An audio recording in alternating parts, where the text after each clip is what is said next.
sait que la plupart des leviers d'action aujourd'hui se situent au niveau local et l'une des solutions est la consommation d'énergie propre. Pour développer l'autonomie énergétique de la ville, nous souhaitons mettre en œuvre un plan global de rénovation thermique et énergétique des bâtiments publics et des logements sociaux pour répondre à un défi de neutralité carbone, mais également pour lutter contre la précarité énergétique et redonner du pouvoir d'achat aux citoyens. Et on va faire un état des lieux de tous les bâtiments. On va voir ceux qui sont prioritaires en termes de rénovation. On va apporter des solutions pour favoriser la production d'eau chaude par un système d'énergie solaire thermique.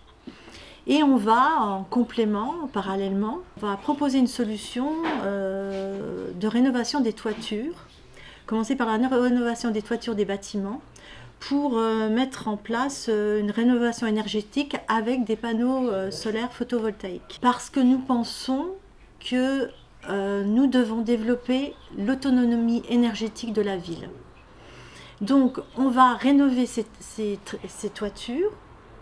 En tout cas, la ville va impulser cette rénovation. Ça va entraîner une production d'électricité et parallèlement, on pourra mettre en place de l'autoconsommation au niveau énergétique. Ce qui est important dans ce projet-là, donc la mairie impulse, propose, accompagne dans la rénovation, c'est vraiment nous qui allons faire ça, mais ce qu'on souhaite, c'est également associer les citoyens dans cette démarche. Cet ancrage local énergétique participera, on pense, à l'émergence d'un modèle de gestion démocratique et énergétique du déploiement d'énergie renouvelable sur la ville. Et les citoyens vont être impliqués, être associés dans cette gestion coopérative et dans cette production d'électricité et d'autoconsommation.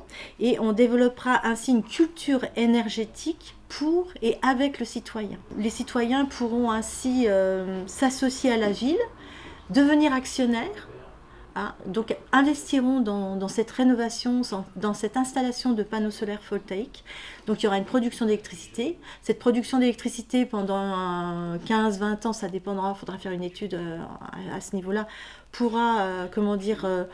paiera l'investissement, une partie de l'investissement. On pourra également autoconsommer et ensuite cet investissement qui sera donc, comme vous avez compris, cet investissement à long terme, les citoyens pourront ensuite recevoir une épargne beaucoup plus intéressante par rapport à ce qui existe aujourd'hui.